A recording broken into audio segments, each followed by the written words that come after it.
Hey guys, welcome to Approach the Nerd and our Arrowverse weekly recap, part 2. Since I've divided them up into 2 days instead of trying to do them all and cram them into one stream, mostly because if you followed me yesterday and caught our stream yesterday, I have a new day job basically where I work until 8 p.m. Central Standard Time, so I don't have time to do a 4-episode stream anymore. So, yay.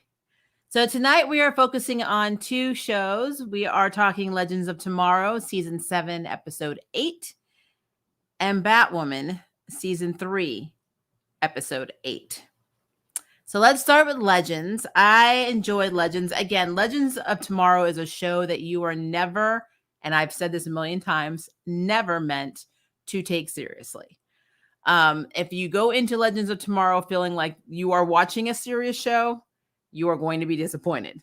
It's why I love it. Actually, this is kind of Legends of Tomorrow is kind of a parody to me of Guardians of the Galaxy and other shows that show teams floating around through space, especially in Marvel right now.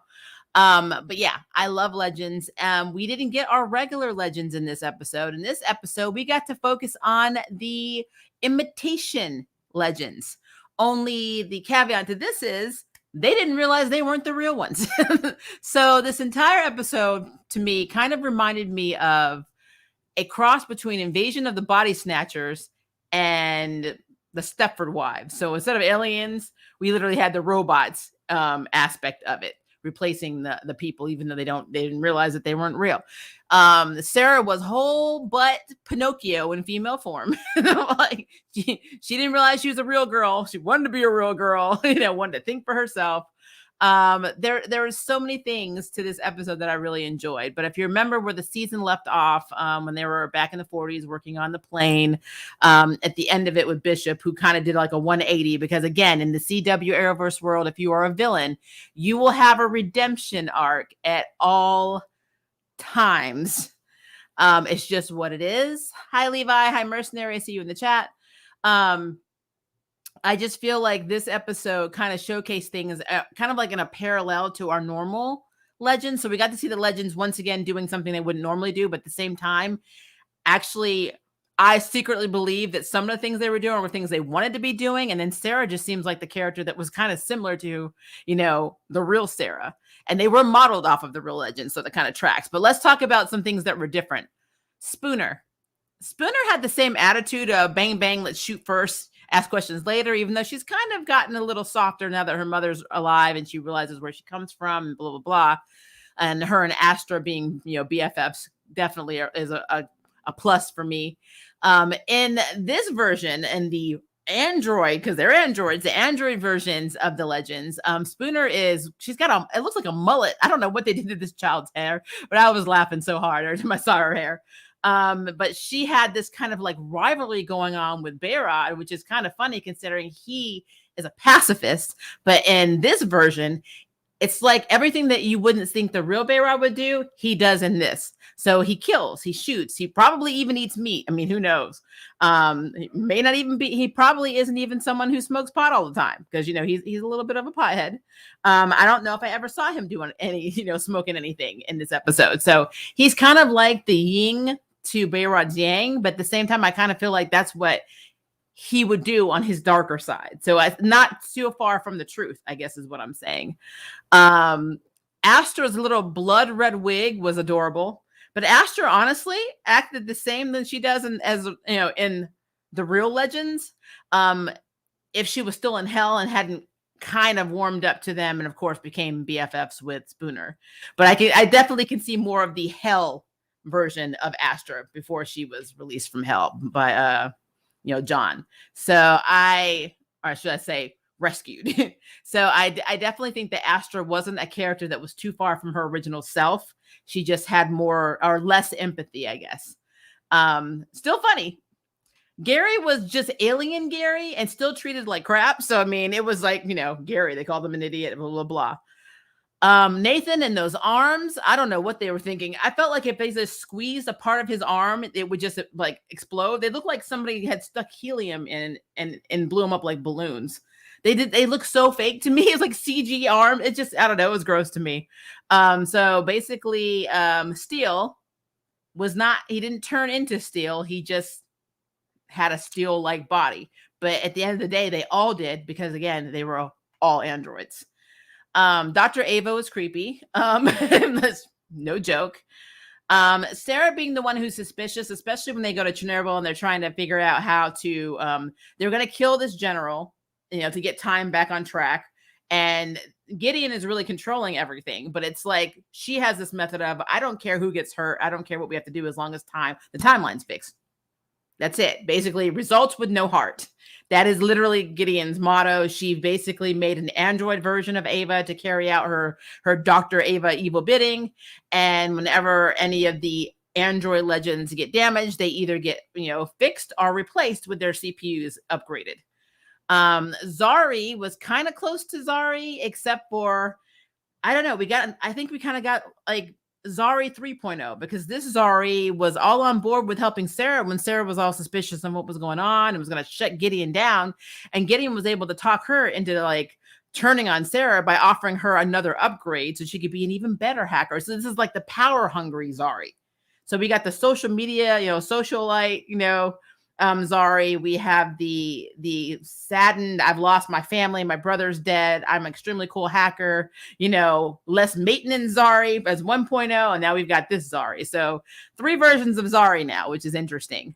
But I don't know, the entire episode to me kind of shows, it's almost like the beginning of Legends with Sarah. So Sarah came to the team as White Canary, former assassin, with the League of Assassins, and it was like this very kick-ass, honestly, in my opinion, the best version of Black Canary they could have had when she was masquerading as Black Canary at the beginning.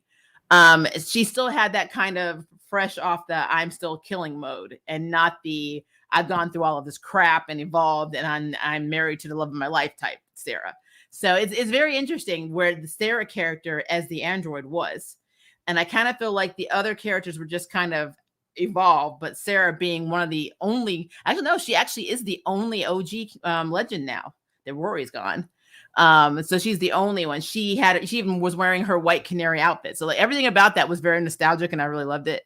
But I love that she's the one that kind of looked around at the team and she was like, and looking at the missions, and she was the one that was like, this isn't right. What we're doing is not right.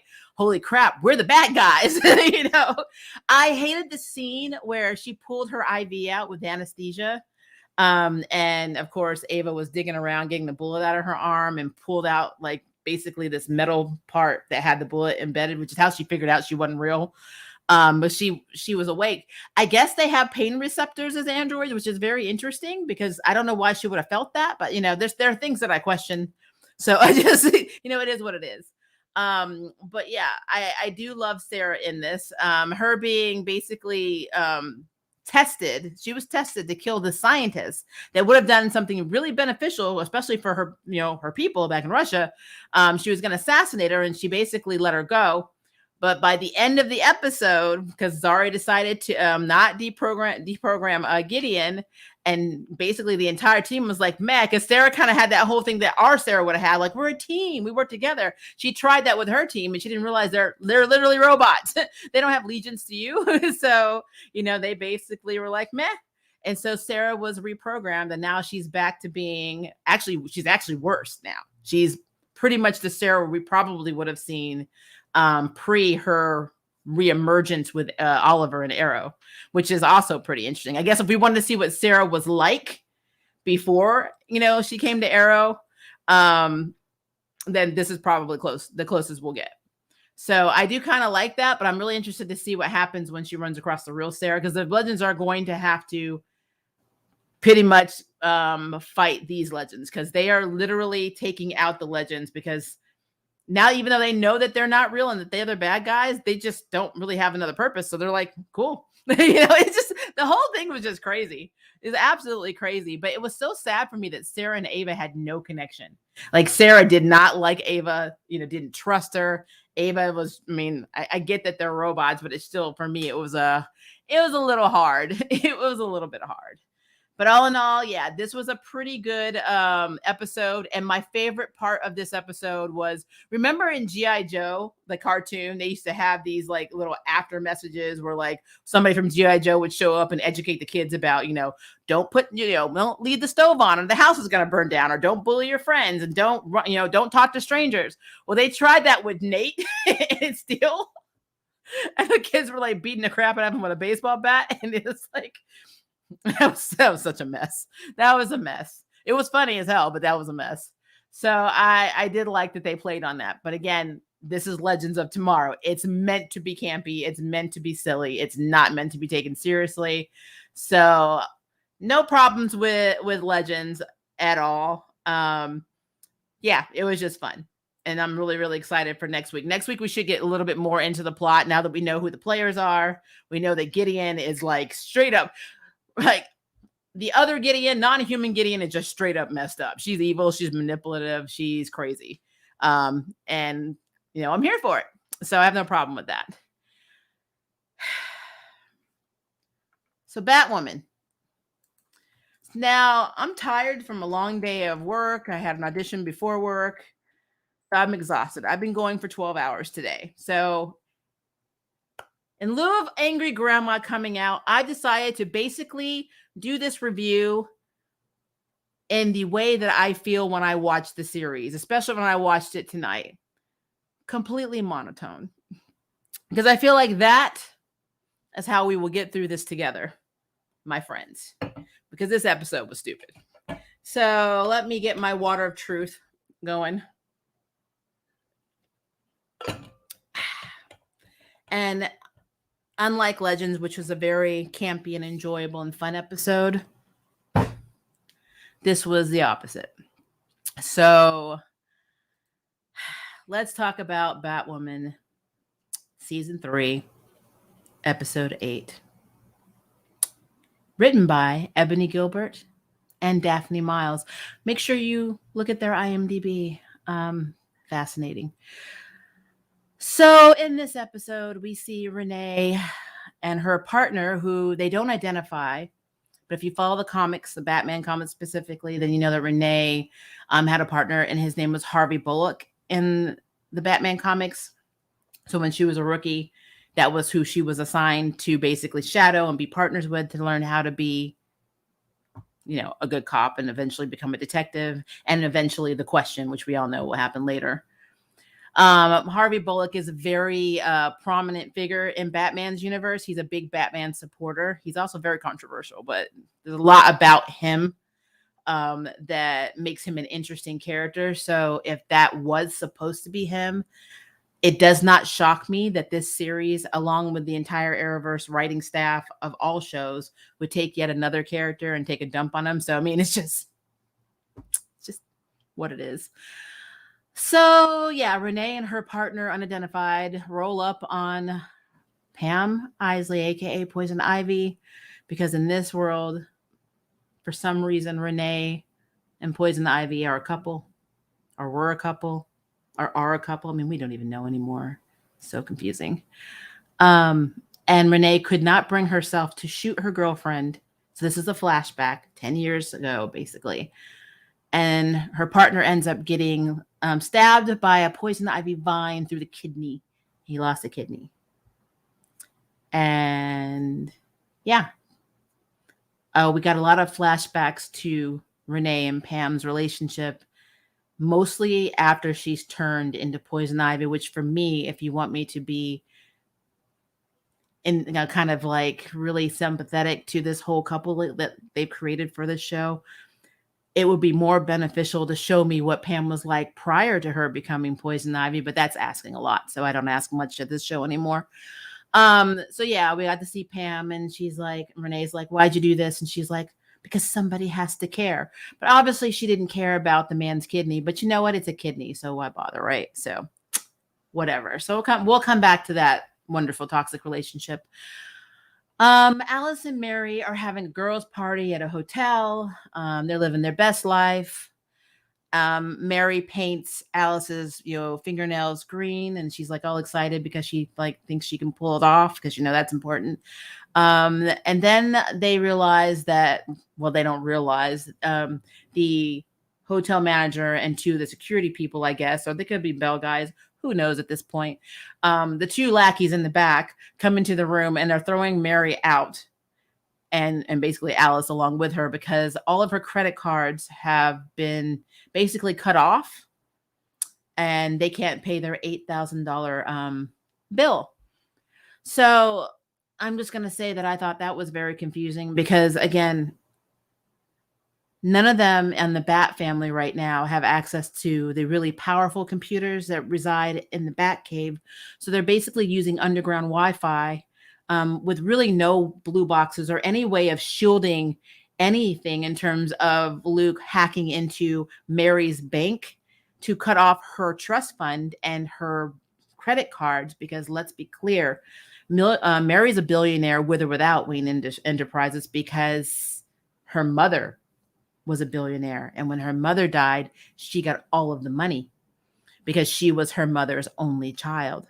So how in the hell Luke cut her bank, our bank, and her money, her funds completely from her, like how this was cut off, is stupid and absolutely unbelievable, because he would have been arrested because they would have traced him to where he was and he would have gone to jail. Because one thing I know from someone who back in the day worked as an account, manager for financial services, that is very easily trackable. So I digress, but for the purposes of the Arrowverse, where they don't need to have money to pay for bills or eat or anything else, and where somebody who is an ex-felon can be the figurehead of Wayne, Enterprises without anyone blinking an eye, I'm going to go ahead and say, yeah, it's Batwoman.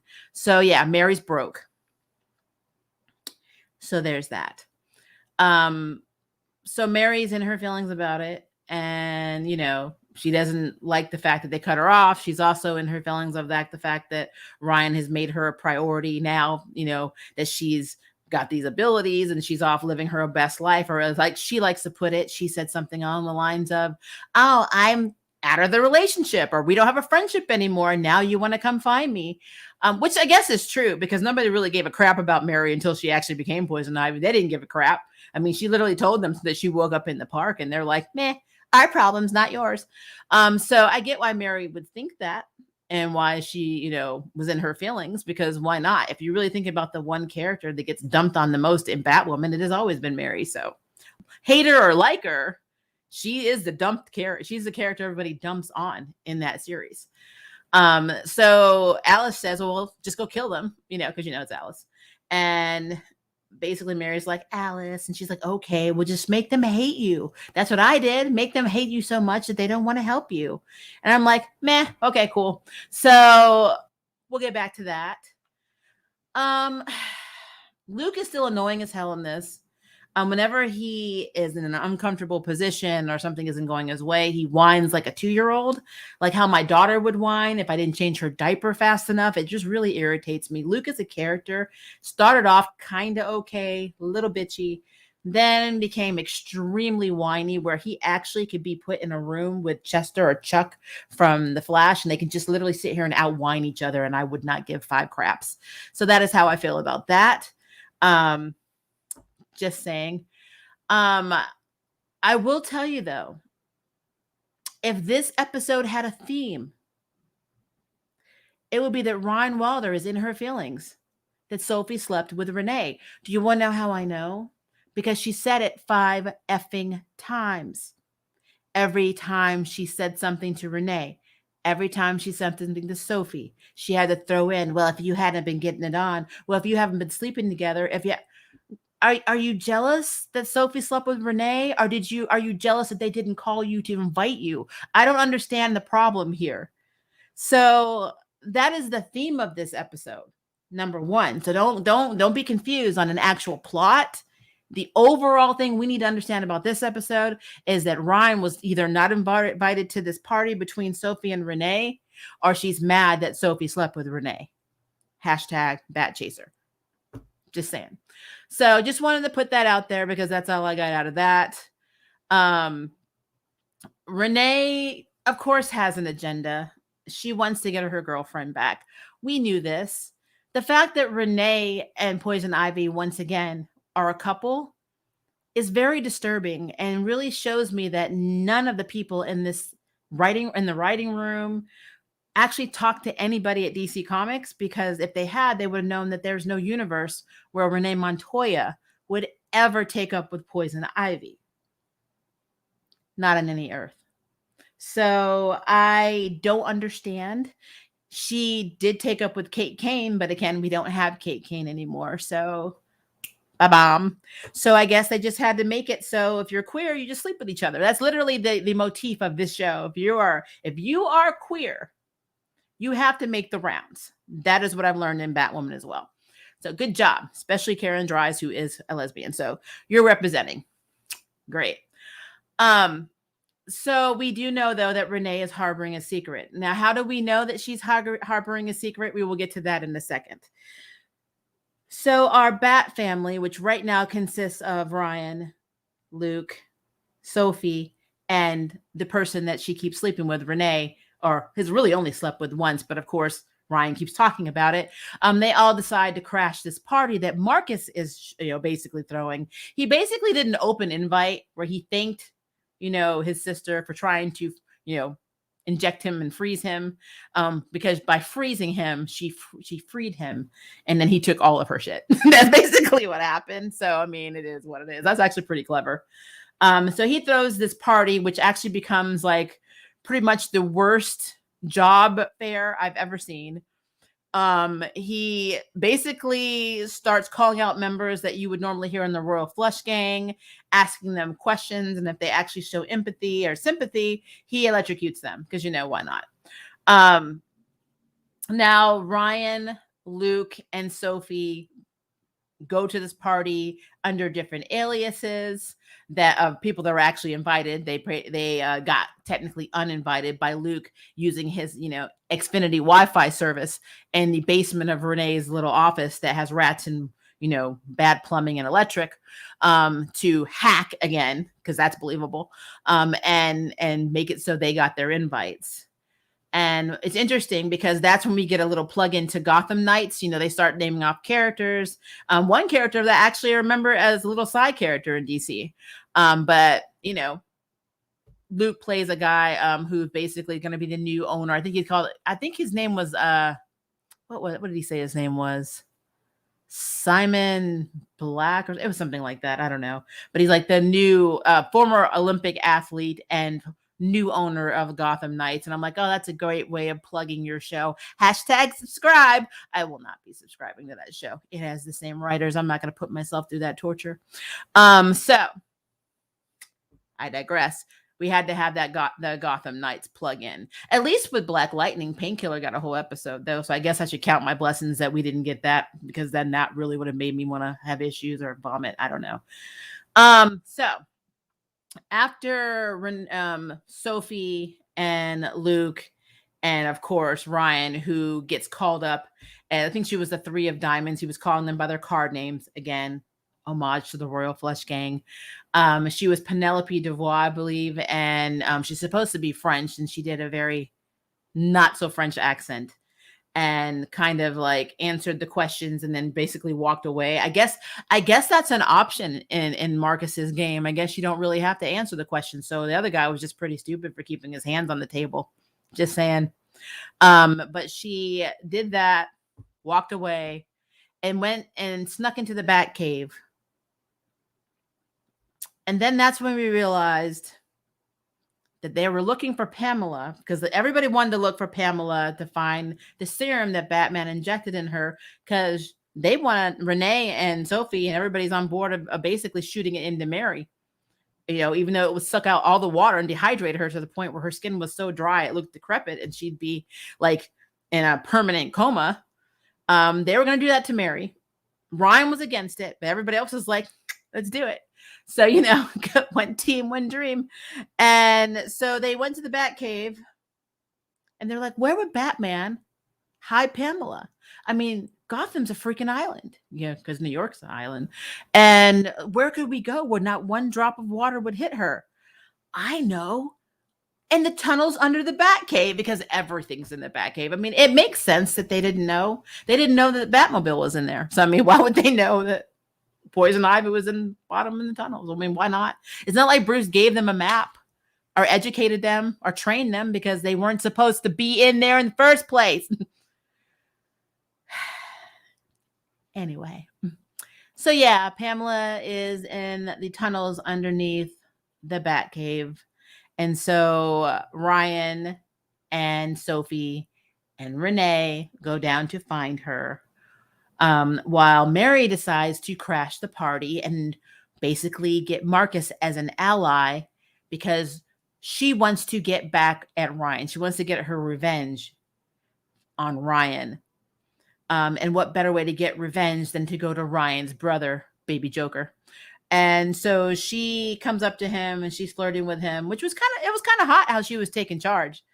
And she makes him dance, and then she whispers something in his ear.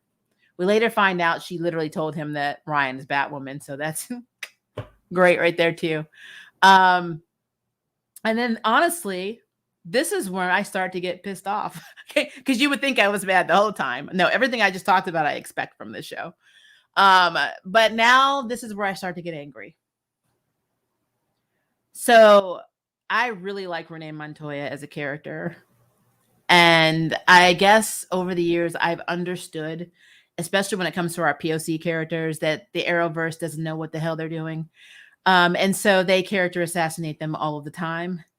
So now they've moved on from my Black POC characters, and now they've hit the Hispanics, because they're literally character assassinating Renee Montoya to the point where it's not Renee. It's not Renee. I really like the actress who plays Renee. As a matter of fact, when they first crashed, I think it was a penthouse or one of Marcus's rooms, and they started having, they were fighting. I kept thinking, wow, Sophie would have been a good Batwoman, and Renee would have been a really good Batwoman. Not really Ryan anymore. I'm done with that. So I do like the actress who plays Renee a lot. I don't like what they give her to say and do, because it's really sad and it's really not her. And so my ambitious, person who goes out on a limb, even if it's against GCPD code, who actually left the force and eventually again becomes a question, who is this really badass woman who does not have abilities but still gets shit done, has been basically reduced to a lovesick heifer who cannot do anything, and who's being made to look like a betrayer and somebody who can't be trusted, and a big fat liar. And she slept with Sophie, so she's obviously horrible. And of course, she's blackmailing Ryan. But let's be clear, Ryan was actually more upset that she slept with Sophie than her being blackmailed. The reason I'm saying that is she only mentioned the blackmailing thing once. She mentioned them sleeping together 5 times. So I am so irritated, upset, and disgusted at what they're doing to Renee Montoya right now. So I'm just putting that out there. I call BS on that completely. And so yeah, they basically do this whole mom and pop thing where they find Poison Ivy, and Renee extracts the serum from her and leaves Sophie down in the tunnels with Renee to watch Pamela in case she wakes up. She gives Sophie a gun, basically a way to take her out just in case or whatever. And I'm assuming it was a gun. I don't even know. I wasn't paying that much attention at that point. And so then Ryan goes up to try and get to Mary, because she's planning on injecting her, which when she gets Mary on the roof, she can't bring herself to do it. She hesitates. And then Marcus comes up, and he has, Luke, he has a gun to Luke's head. And I kept thinking, so I'm like, let him go, Elsa. So he's going to shoot Luke in the head. And then, of course, he lets Ryan know that he knows that she's Batwoman. And then, of course, Ryan's like, how could you do that? And she's like, you left me no choice. And I'm like, why is Ryan surprised? You basically treated this girl like shit, and now you're asking questions. I don't understand. She technically doesn't owe you anything. You actually owe Mary everything. So I just thought that was really stupid. But so instead of her injecting the serum into Mary, she injects it into Marcus. And Marcus is like, Batman had Joker, and you have me. And I was like, So anyway, somewhere in between that, I know I'm a little bit out of order. When they were trying to figure out where Pam was, Ryan needed quiet so she could just listen to see if she could figure out where Poison Ivy is. And she was, I guess she was listening for the heartbeat, which she found, which is interesting because how do you know you're going to hear a heartbeat? But you know what? Whatever. Sophie gets an alert, a credit card alert on her phone, which actually turns out to be important. But at the time when me and River were watching it, because I had to have River watch it with me because you know it's as a married couple, misery loves company, support system, I guess. I kept thinking Sophie was like, or Ryan was like, oh, quiet, and Sophie's like, oh, I'm sorry, and then I thought, but why are you telling her that? I mean, her credit card has fraud alert on it. And you know that girl doesn't have a job. I mean, my girl's living on credit. So if her credit card goes, she's got nothing. She's not eating anymore. So I mean, you need to be concerned about my girl who's unemployed. But turns out Alice actually went and bought like a strawberry cheesecake and a grape soda to lure Sophie to Ryan or to where she was to so she can go through Renee's file cabinet and then find the Joker zapper because Renee had it the entire time and was lording it over Alice and Ryan to basically find because she had no intention of ever letting them go because apparently their master plan was to lead her to Poison Ivy. But if you really, really think about it, I mean, that's stupid. And then on top of that, Sophie had just left Renee with Pam. And just hear me out, guys. Even if you thought Renee was on the up and up, this is the love of her life. And you're leaving her alone with her. And Sophie's like, oh, you got this? Gave her a little look of concern for like 5 seconds and then left. Who's really the dumb one here? Honestly, all of them were dumb in this episode. Luke literally was still at the party watching Mary. Mary waved at him and he waved back. I think Gotham is screwed, guys. I don't know about you. With this team protecting it, they are SOL. They might as well just they should literally take a page out of what's happening in Superman and Lois and find another team to protect them. I don't know, put some feelers out. Ask Central City if they can borrow some metahumans. I don't know what you need to do, but I mean, if this is an example of the team that's supposed to keep Gotham safe, they are screwed. So, yeah, no. Now I may have missed some Easter eggs. Again, I'm really tired. So, coming off of a long day of work, been going strong for 12 hours with 1 hour lunch break, 1 15-minute break, and that was it. I would like to tell you that I am extremely tired, but it is working in my benefit because instead of me literally, I don't know, having a scanner's attack where my brain explodes because I'm so angry and angry grandma pops out of my scalp, I'm able to be monotone like this. Because it all makes no sense, especially since the biggest plot I thought was Marcus being pseudo Joker and Mary being Poison Ivy, and now you have Marcus literally come out for 5 minutes to shine and then you shoot him up with the serum. Now he's like down again. So what was the point? Why build this character up? Now, to be fair, they'll probably do something to take the serum out or a drop of water will get on him, but he's not a plant. So I don't understand how this serum is going to work on him because he's not a plant. But I mean, it is what it is. I don't know. I actually don't know what's going to happen with Marcus. Honestly, though, guys, I don't really care. So I'm not invested in Marcus. I don't give a flying rat's butt about Ryan anymore. I still like Mary. I like Sophie, other than the fact that they've also character assassinated her. Again, hashtag Bat Chaser. Luke gets on my ever-loving nerves. I really could care less. I like Batwing, but I don't like Luke. I like him in the comics. I do not like him in this. Yeah.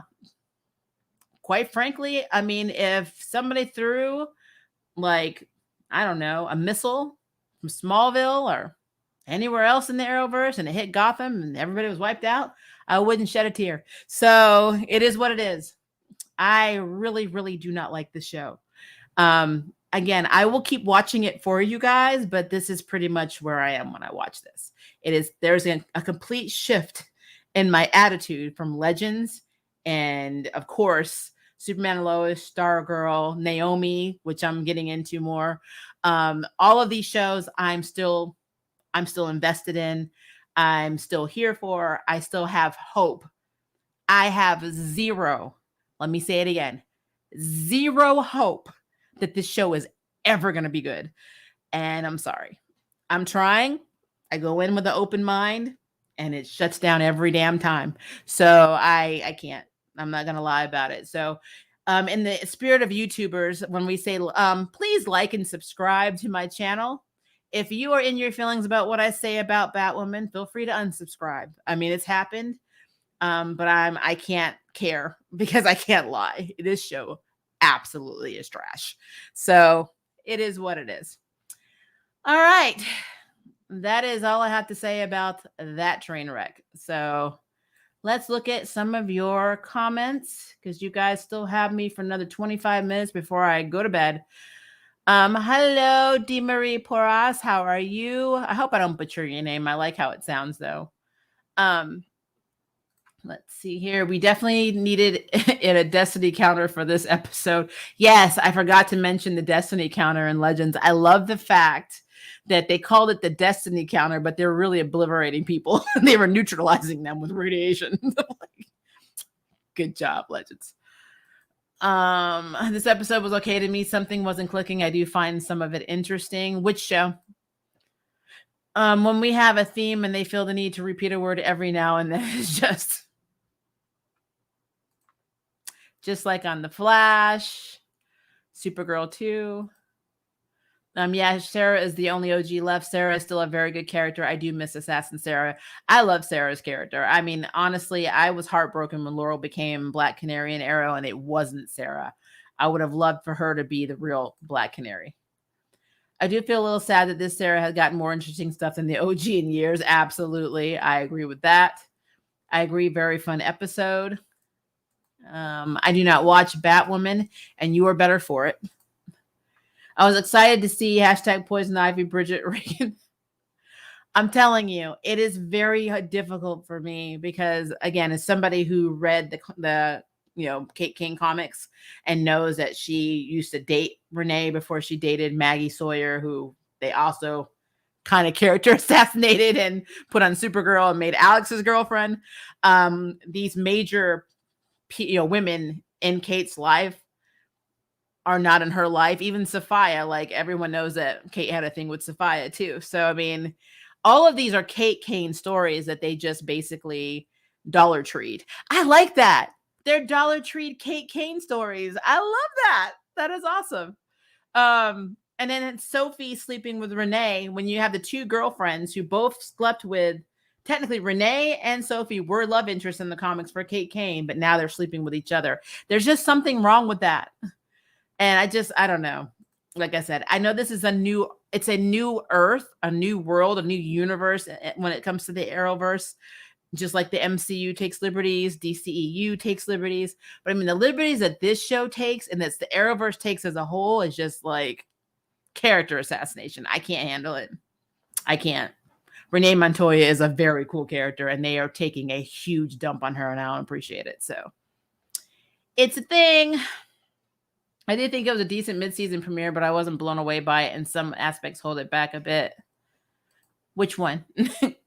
I only use 5% brain power when I watch the show. Actually, using logic would ruin it. It's at the tolerable level for me.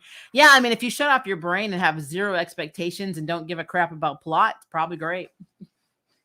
The reason that Renee is Pamela's girlfriend is because without that, Renee is just a plot device. Let's be clear. Renee is a plot device regardless, and a booty call. I agree that the flashbacks were nice, but didn't do a whole lot for me. Because, again, go look up the writers that I gave, the writers of this episode. They've done a little bit, but not anything really impressive. So Ebony Gilbert and Daphne Miles are the two writers you should look up. And then it will all come into perspective for you. I can buy this actress as Poison Ivy, but she can be in a better show. If she was actually in Batgirl, the HBO Max series that's coming out, hell yeah. I could see her with Harley Quinn. I'm gonna be real with you. I could see her with Harley. Um, I'm not saying that her and Renee don't have chemistry. I mean, even if they wanted to do this thing where they connected them and made them a couple, it's still weird for me because I understand that Renee in the comics would never do that, at least not with Poison Ivy. But if this had to be a thing, then there needed to be a little bit more of a development for me to buy it. Because right now, yes, we saw a picture of them. We hear what Renee says. It's Poison Ivy. It's not, stop calling her Pam. She's no longer Pamela. She's Poison Ivy in this entire thing. So I don't understand why we're even having this. It's like I said, it's just stupid. It's really stupid. It's sad that Batwoman is losing its momentum. So I'm hoping Poison Ivy brings some pizzazz to the series. I'll continue watching it through for this, for the Pamela story. I really am doing a video, guys, on how to fix this train wreck of a show, how they should have done it, how they should have, if we had to have Ryan, which by the way, guys, I'm sorry. Ryan's attitude drives me absolutely effing insane. The girl has something to say, the smart ass and confrontational about everything. I mean, if anybody needs to be in anger management, it's definitely Ryan's character. And I think it's sad because she's supposed to be a very strong, independent Black woman, which is what we were promised. That is not what we effing got. We got Black Kate Kane, who obviously has issues, who right now is in her feelings because Sophie, who she wants to get with, got with somebody else. And I mean, that is what I majorly got out of this episode. Like literally, you go back and watch it and tell me that is not what's happening. Yes, we had a moment of her worrying about Mary and not wanting to be the one that injects her and not wanting to inject Mary. But look at the overall plot and the lines that came out of this woman's mouth and tell me that 70% of this episode was not her talking about Sophie sleeping with Renee.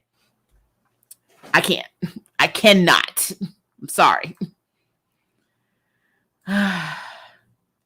That whole triangle drama stuff, I do not care for it. I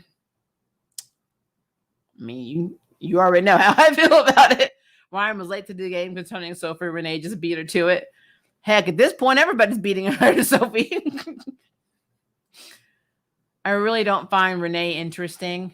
She's not, well, see, that's the thing. Renee's always had a dry humor and a dry personality. She's just very, if you really read her in the comics, though, she's a very cool character.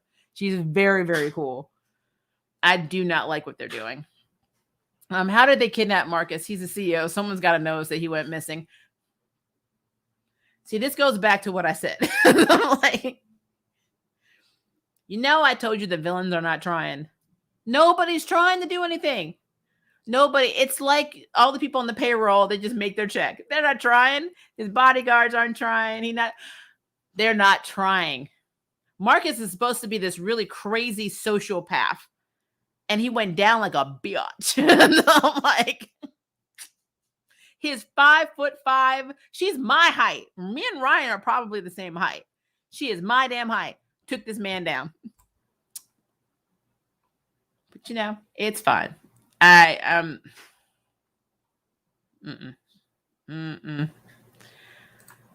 They keep spilling Bruce Wayne's secret identity to other people. My brain cells are dying. Oh, yes. Thank you, Mercenary. I forgot how they, basically just blurted out to Renee that Bruce Wayne was Batman and she had no idea. Because why not? But that's okay, because I read about this Gotham Knights series that apparently he's going to be murdered and that his adopted son and some other children of villains are going to be blamed for it. I'm thinking like a whole runaway situation, only I liked Runaways on Hulu. So I am not invested because if this is in the same universe, especially, which it probably won't be, Kate went to go find Bruce and Bruce is dead. And then who's the adopted son? So, I mean, it's just,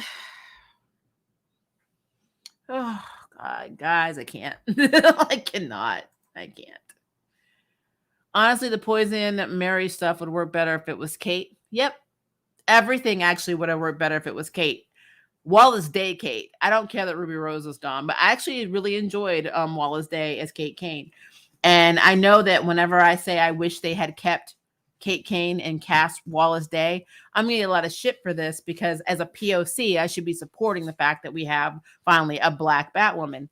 But see, my problem is that I can support a Black Batwoman. I can't support Ryan Wilder because Ryan Wilder does not exist. She is Black Kate Kane. So in retrospect, why you mad? I mean, because she's not. Her personality does not exist. Her life is basically a result of a white woman, Kate Kane. There's nothing interesting about Ryan Wilder whatsoever. And now she doesn't even have her plant. So, I mean, I don't care. I just don't care. Legend of Tomorrow was good. Yep. Legend of Tomorrow, who's better than Batman? Yeah, the series is a Batwoman. Yeah, Legend of Tomorrow is absolutely better than Batwoman. I'm sorry. And it's kind of sad considering it's a silly show. I didn't even think about how she didn't know what she needed to listen to a heartbeat. Like I said, it just doesn't. I feel like they don't know what they're doing in that writer's room. It's like I've been saying the running joke. It's what I call the Bryan Singer technique because he didn't know who the hell the X-Men were at any point in time. Even though he's in all these X-Men movies, he still doesn't know what the hell he's doing. So he just takes a dart and puts all these faces that people give him from the comics from X-Men or X-Force and Excalibur and all these different issues in the mutant family, and he just throws darts. And I think that's what they do in the writer's room. They just put a bunch of random ass words on a board, they just throw it, and they're like tunnels, and then they're like credit card. This is literally how they form their script. It is so stupid because I refuse to believe that they actually concocted this in the writer's room. It is so, like, I feel like the continuity of this series does not exist. If you go to Wikipedia and you look at season 3 of Batwoman and you see how many different writers, including Carolyn Dries herself, how many different writers are individually writing each episode, it tells me that they're doing the same stuff they do in the other Arrowverse shows.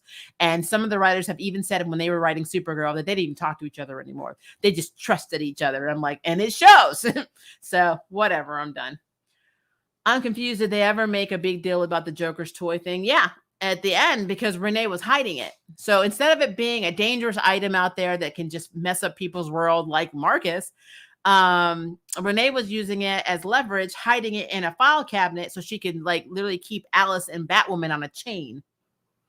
But this is where I'm gonna tell you guys something, okay?